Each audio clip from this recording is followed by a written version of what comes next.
monde et bienvenue au Mon Corvo, voici Kitaro. Et voici Kamaltero. Et les amis, on va parler du chapitre 907 de One Piece. C'est peut-être le meilleur chapitre de l'année, mais en fait, voilà, c'est ça qui est très intéressant, c'est que je veux dire, on avait le chapitre 906, c'est le meilleur chapitre du manga et tout, ça y est, on a le 907. Qu'est-ce qui va se passer avec la suite? Vous avez vu déjà en intro que Oda avait tout prévu, c'est un truc de folie. On a Garp qui nous dévoile des trucs, mais totalement.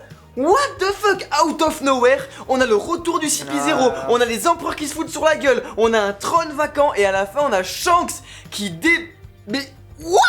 En résumé, un chapitre absolument dantesque qu'on va analyser ensemble parce qu'il y a beaucoup de choses à dire, il y a des choses, des petites théories des familles qui devraient un petit peu vous bouleverser, vous allez voir, parce qu'on a fait nos petites recherches et c'est vraiment tip top, trop chouette. Mais avant les amis, très important et quelque chose dont nous sommes extrêmement fiers et voilà, qu'on peut annoncer désormais. On invite à la Japan Expo. Les amis, c'est une grande exclusivité mondiale titanesque de la planète. Même Katakuri l'avait pas vu venir. Voilà, exactement. Nous sommes invités au salon de la Japan Expo, donc le premier salon national dédié manga, animé, bande dessinée japonaise. Voilà, le plus grand salon dédié à tout cela. Le en truc France. là que tu lis à l'envers, noir et blanc. Fallait lire à l'envers depuis le début. Nous serons donc présents au salon de Japan Expo Kamaltero début juillet, tout cela grâce à Mangarake qui du coup nous offre une place exclusive auprès d'eux. Il y aura des figurines, il y aura des offres réduites, il y aura plein de trucs à faire avec vous, vraiment. Vous savez à quel point ça nous tient à cœur tout ça, à quel point c'est important pour nous de faire cette aventure humaine avec le magasin Mangarake qui est là pour nous soutenir, pour créer des événements comme ça. Déjà celui de Paris la dernière fois a renversé, mais vraiment le truc, on a pu vous offrir plein de trucs, partager des choses avec vous et c'est exactement ce qui va se passer cette fois mais à la Japan Expo. C'est donc Parc des Expositions, on y est le 7 juillet. Bah c'est toi Kamaltero, c'est bizarre comme fin.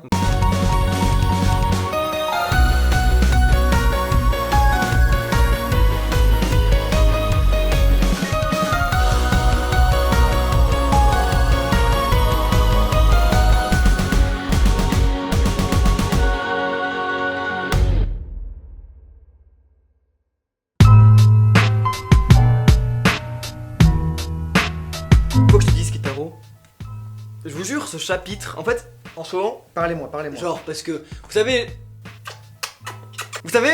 on est en pleine période d'examen et tout, on est là, c'est le stress, vas-y, fin d'année qui arrive bientôt. Il y a qu'une chose en ce moment. Est-ce que c'est intéressant ce que tu es en train de dire? Genre je suis en cours comme ça, tu vois, comme ça et tout, je suis là moi et tout, tu vois, je suis là et tout. Et genre on arrive vers moi, elle fait hey, petit Kamaltero, que fais-tu, tu vois? Moi je suis là, je fais j'élabore des théories, madame. J'élabore des théories parce que c'est quoi ce chapeau? Je dis c'était quoi ce chapeau? Et là elle vient vers moi, elle me dit mais Kamal, t'as pas lu le 907? Moi je dis mais quoi et tout, j'y vais et tout comme ça.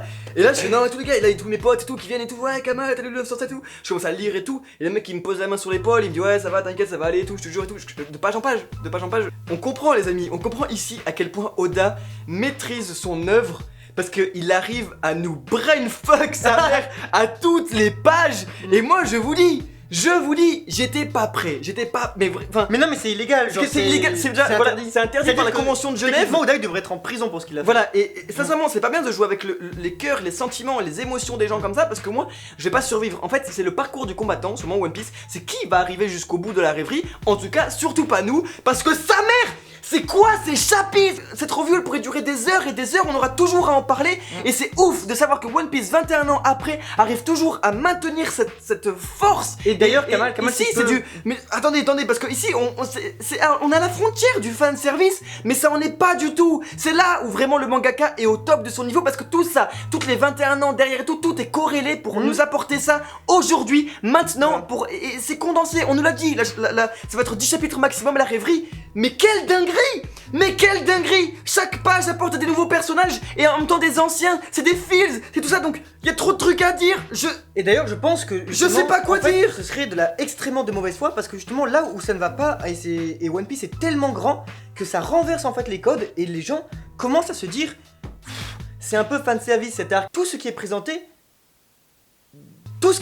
ici découle d'une logique de construction scénaristique sur plusieurs années. C'est-à-dire que les personnages ici, d'accord, c'est pas parce que les fans ils voulaient les voir et tout ça, non. C'est parce qu'il y a une construction sur très long terme qui voulait que ça se passe comme ça. Si Vivi, si Rebecca, si Shirahoshi, si Shanks, si tout ça se passe, c'est pas parce que waouh, d'un coup ça a aucune raison. Non, c'est extrêmement bien expliqué. Et pour cela, je pense honnêtement, vraiment, il y en a beaucoup qui le disent aujourd'hui, et ça me permet un petit peu moi-même de le dire. Je pense que One Piece c'est le manga le mieux écrit, le mieux scénarisé du monde. Vraiment, parce que c'est sur extrêmement long terme, et je pense pas qu'on peut trouver quelque chose qui est mieux écrit en fait sur tant de temps.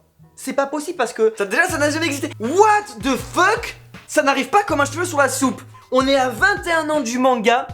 Et là, alors que tout, on a l'impression que tout se concorde, tout se rapproche pour nous dire Wano Kuni, ça va être la folie. Tout le monde se rassemble et tout, les amiraux qui sont en mode ouais vas-y on va baiser du Yonko. Après comme ça les Yonko qui se disent ouais on se rassemble pour baiser du pirate et tout. On est trop pas bien, mais Oda nous balance il y a un autre chapeau, il nous balance du Shanks comme ça. Shanks il arrive, il est comme ça, il fait ouais tout, vas-y faut qu'on parle de pirates et tout. Mais c'est pas normal, c'est pas... Mais non, Shanks il est arrivé, il a fait juste c'est pour parler d'un certain pirate, mais qu'est-ce qu'il y a? Bah il a une meilleure prime que moi. Non mais vraiment, Oda il veut nous faire comprendre, je vous jure que si c'est ça. Et c'est pour ça que c'est un coup de maître, c'est pour ça que Oda est un génie ici. Tout juste en une phrase, c'est parce qu'il nous montre ce qu'est son œuvre. Et il nous montre tout ce qu'on sait pas sur son œuvre. Après 21 ans il nous dit Temasa frère, il y a tout ça, vous le connaissez, vous connaissez les princesses, vous connaissez tous mes personnages, c'est juste tout est rassemblé dans autant de cases et pourtant, vous connaissez rien. Et là où c'est extrêmement fort mon cher Kamatero, d'accord, c'est que ici, ce chapitre et le précédent aussi, en fait, eh bien, apportent plus de mystère que de réponses. Du coup, là où on était, on s'en faisait un petit tour dans les vignes comme ça, le Ronce d'Arabie, voilà, et on s'est dit, Gladiator, voilà, et on s'est dit, now you're free. On s'était dit qu'au final, Oda, peut-être qu'il avait ressenti une petite nostalgie de la dernière minute, celle qui voudrait que... Merde, ça me ferait chier que mon manga il rentre dans la phase où j'ai plus rien à présenter, vous savez, parce que ça va arriver, c'est à ce moment final, où au final, bah, on y est, et que du coup, maintenant, toutes les intrigues qui ont été présentées doivent s'expliquer, mais plus rien ne sera mystérieux et tout ça. Et là, justement, Oda, il a, je sais pas, on le ressent ça, parce que ce chapitre, c'est quoi si c'est pas ça? C'est quoi si c'est pas... Qu'est-ce qui va se passer avec El Famoso Don Quijote? Le mec qui s'appelle Don Quijote, voilà, qu'est-ce qui va se passer? Qu'est-ce qui va se passer avec El Famoso le roux qui arrive comme ça à la fin avec sa capuche? Qu'est-ce qui va se passer avec El Famoso Bonyandere? Parce qu'on va en venir au point ici, et quand on appelle balancer plus de mystères que de réponses, c'est-à-dire par exemple nous dire Roger le seigneur des pirates. Ah merde! Ah la blague! Putain c'est vrai!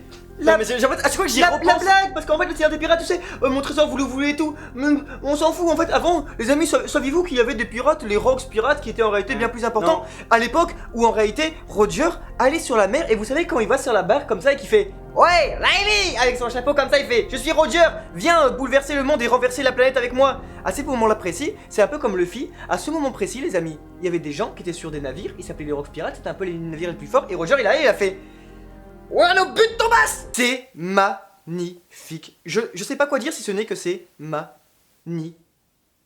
Ce qu'on adore, nous, dans One Piece, les amis, c'est un peu son mysticisme. C'est ce que Oda veut nous faire comprendre. C'est très japonais, vous savez, c'est très genre un peu théorie du complot. Wesh, avant tout ça, il y avait ça. En fait, il y a 800 ans, ça a été effacé. Et là, nous, on sait pas, plein de mystères et tout. Et en fait, eh ben, ce chapitre, malgré qui nous apporte plein d'autres trucs hyper intéressants dont on va venir parler plus tard, et ben là, en fait, on a un Garp qui nous balance du...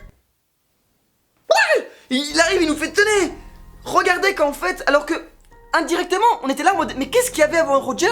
On se le demandait, mais on n'osait pas se le demander. On voyait un barbe blanche, voilà c'est ça, avec les longs cheveux blonds, la grande chevelure dorée qui était comme ça et qui disait moi je voulais une famille. Alors moi j'ai envie de vous dire, il était sur quel équipage Kamatero? Sur quel bateau il était? Est-ce qu'il n'y avait pas Kaido à côté de lui? Est-ce que c'était pas Big Mom qui se moquait de lui encore sur le bateau? Est-ce qu'ils étaient pas tous matelots sur le même bateau des Rocks pirates?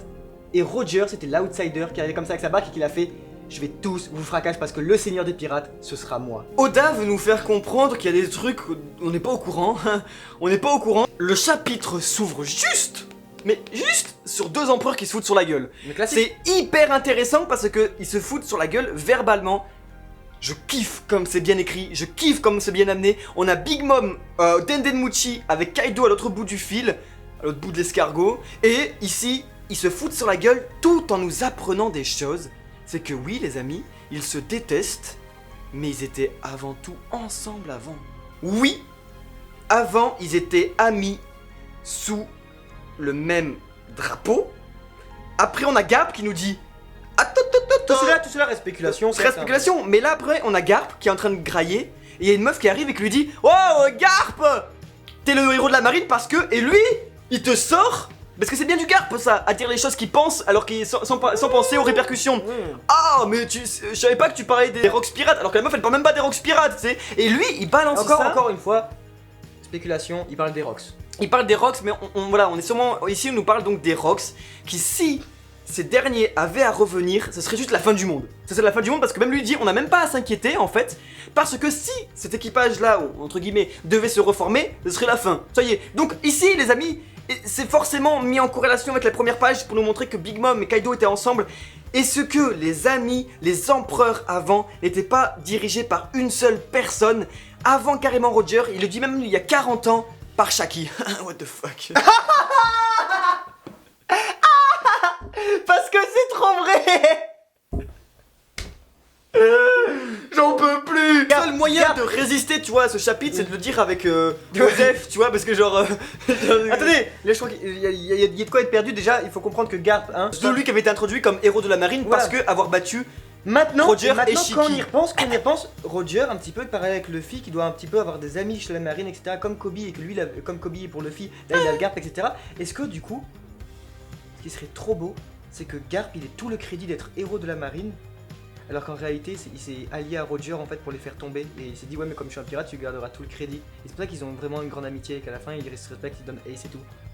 Je sais pas. Non, pour vrai, je suis tellement en vertige de feels là, que j'ai... Non mais j'ai des larmes intérieures. C'est ce qu'on ressent depuis genre 2-3 semaines. C'est plus d'où le même manga qu'on lit. J'ai l'impression de lire un spin-off par Oda, genre 20 ans après One Piece, qui nous dit oui en fait ce qu'il y a eu avant Roger et tout. Non, on est toujours sur le goddamn même manga où on nous dit voilà il y a ça, il y a la rêverie et tout. C'est incroyable parce que donc voilà, Shaki, c'est que théorie, c'est pas nous qui avons pensé, on avait vu ça je sais pas où. Chez les ricains. On dit que c'était il y a 40 ans que Garp aurait réussi à chasser donc ce pirate et que à partir de là il a gagné son titre. Ce groupe de Stone, de Rox, oui, Dwayne Johnson, et ben serait donc disloqué et en gros ben ils auraient perdu leur puissance sans leur capitaine. Sans leur capitaine.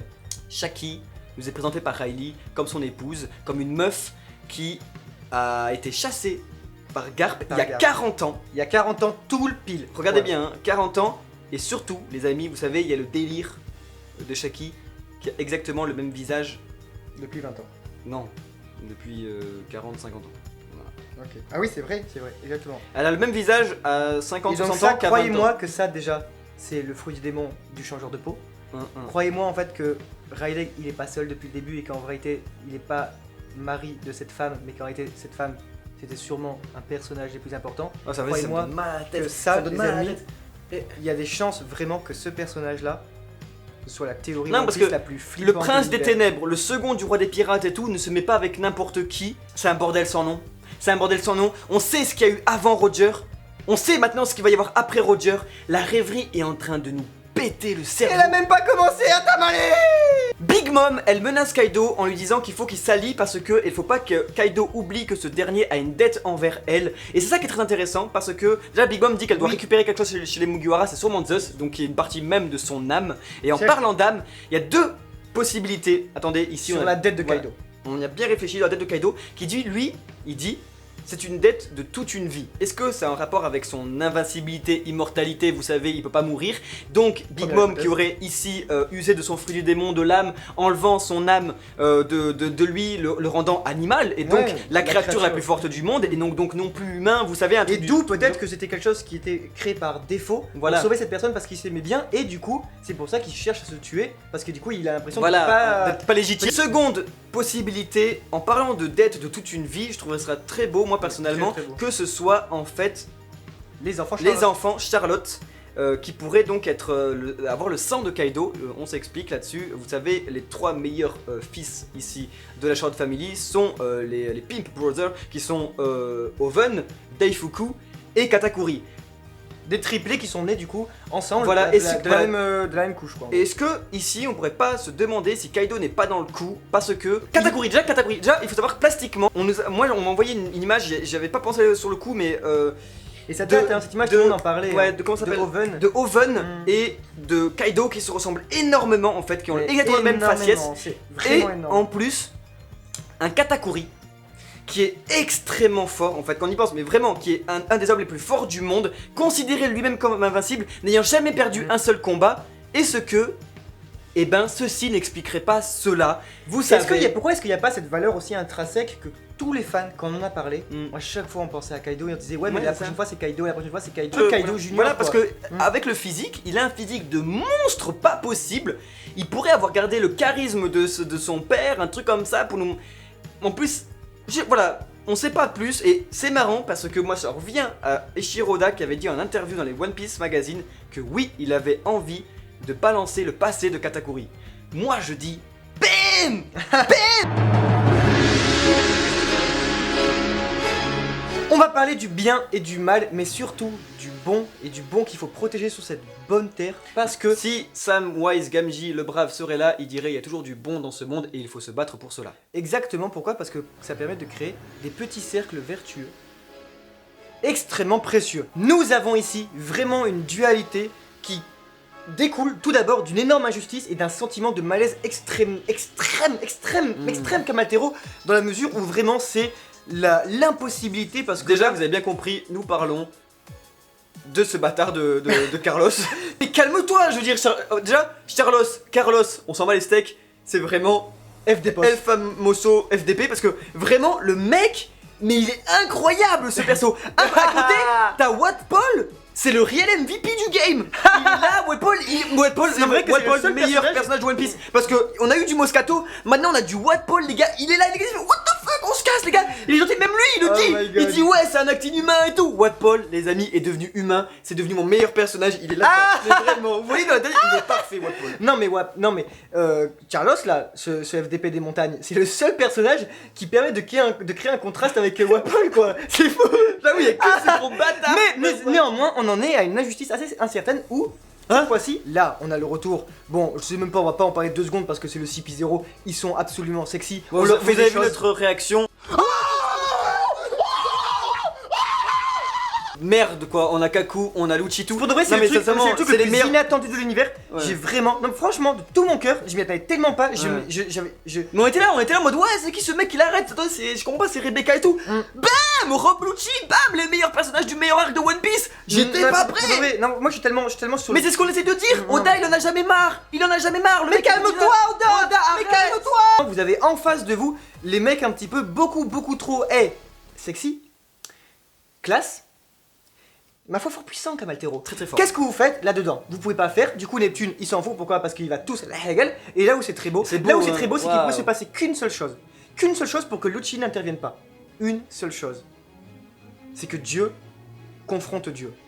Et alors à ce moment-là, Lucci il a pas le droit de parler. C'est tout con. Et ça nous dit très long sur les dragons célestes. C'est-à-dire qu'en réalité, s'il y a des dragons célestes qui veulent être plus forts que d'autres, et ben c'est eux les vrais dieux en fait. Ouais, parce que vraiment, c'est intéressant. Ils peuvent rien faire. Parce que c'est vraiment le discours de Lucci qui a vraiment dans ce chapitre. C'est les dieux qui ont créé ce monde, c'est eux qui ont fait ça. Et c'est assez intéressant de voir à quel point méchant dans One Piece entre guillemets est revenu encore plus méchant et détestable. Normalement dans One Piece on a vraiment le caractère japonais du Neketsu, tu m'as battu pour devenir plus fort et donc j'ai compris ta supériorité et donc je reviens en tant qu'allié, pseudo-allié. Très bizarre. Vous savez du crocodile, voilà, truc comme ça. Et ben ici, Lucci devient sincèrement très détestable. Et pourtant, c'est intéressant. C'est même limite il a pas évolué. Ouais. C'est-à-dire que c'est toujours un personnage qui il est pour le gouvernement et on voit qu'il est fou en fait. Parce que ça nous rappelle vraiment son flashback où il avait tué tout le monde dans le truc. Quand je l'ai vu la première fois, il m'a évoqué en fait, et il m'a appris ce que c'était le gouvernement mondial. Ouais, c'est lui il avait en fait en cicatrice le gouvernement mondial sur son dos.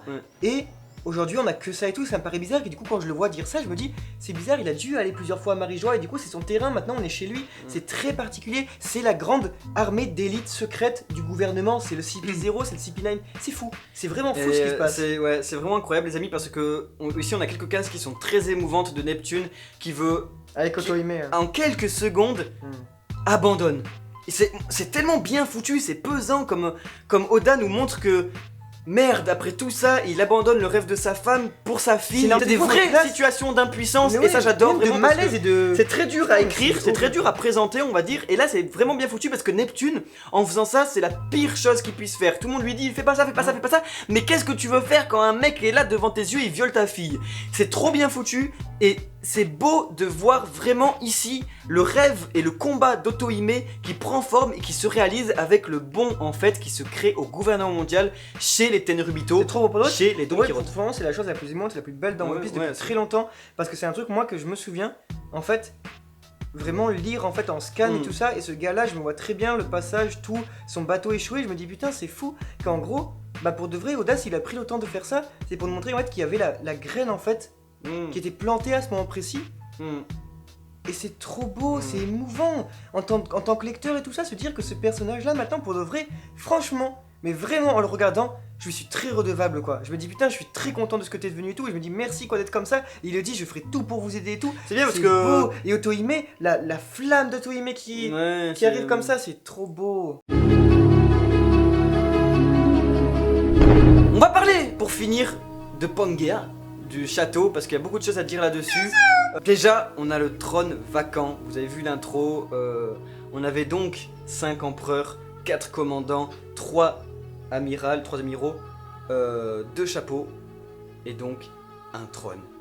Oda est un monstre déjà dans l'écriture parce que ici il confirme encore une fois une suite de chiffres pour le LOL, j'ai envie de dire. Déjà c'est pour le LOL. Ici on déconne, ici on Et, déconne. mais sauf que lui il déconne pas. Il nous montre qu'il y avait un trône.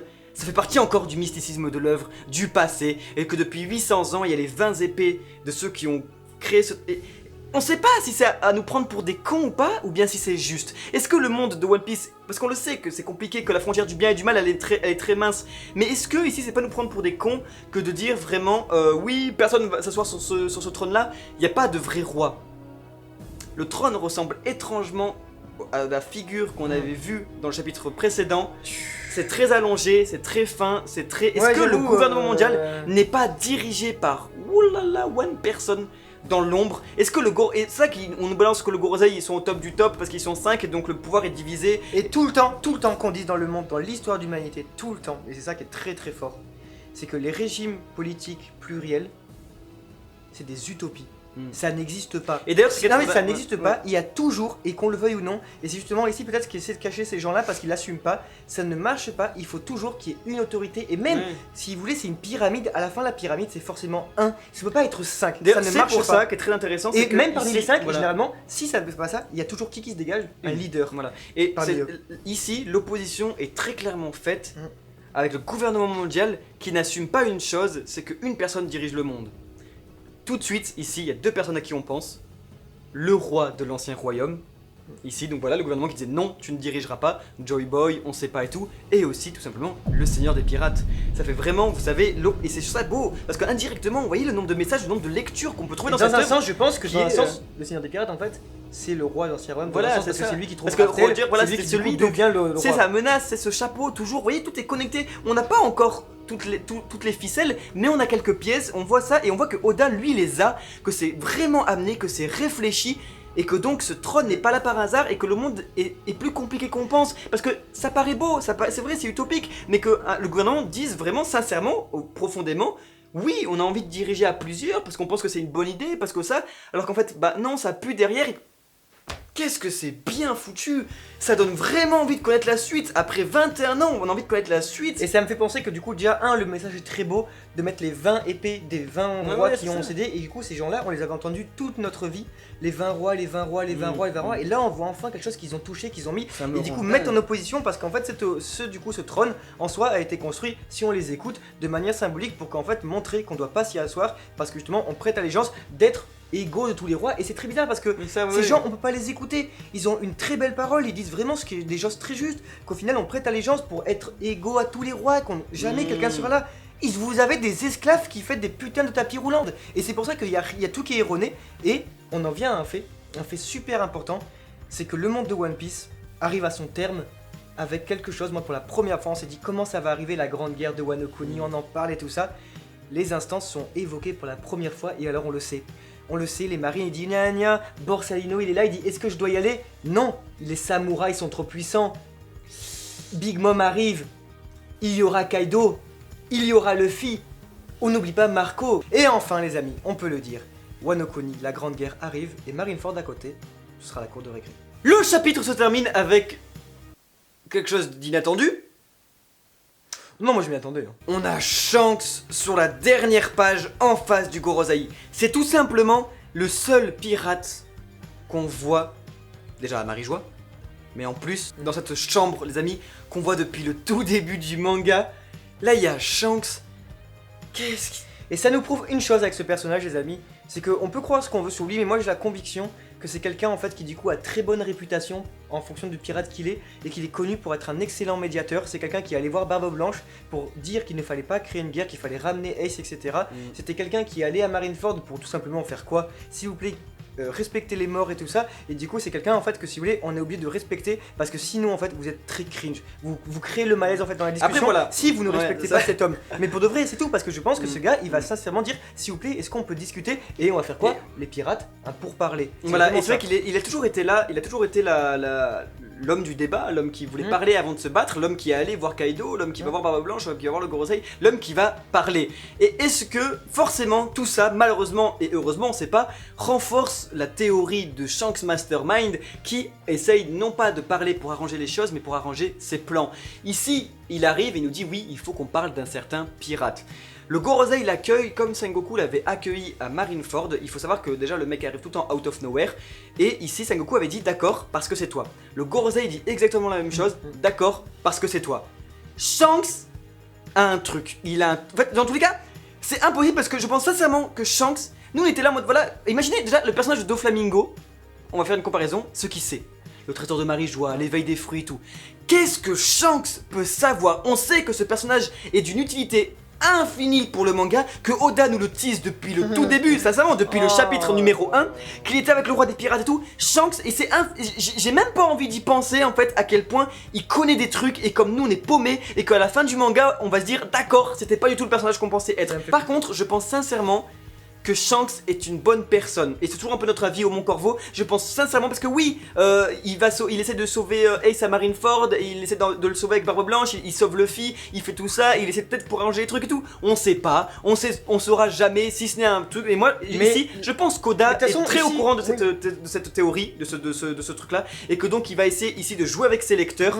Et donc non, Shanks n'arrive pas pour parler de Luffy, mais pour parler de Barbe Noire. De toute façon, il y a vraiment quelque chose qui joue contre le fait que c'est un mastermind et tout ça, c'est que il y a une opposition qui est créée dans le dialogue en fait, c'est voilà bon qu'est-ce que tu veux etc. D'ailleurs voilà on a peu de temps pour toi et d'ailleurs en fonction de ta position, pour pas être politique etc. Ça veut très bien dire en fait.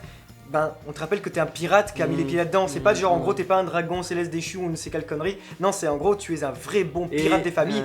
C'est toi, Shanks le roux. C'est vraiment un truc de fou parce que, encore une fois, il y a quelques chapitres. Donc il y avait un jour ou deux à peine, on le voyait sur une autre île. C'est pas possible, on ne m'est montré sur Grand Line de faire des voyages aussi rapidement. Shanks est où il veut, quand il veut, avec qui il veut. Ce mec est au-dessus du game.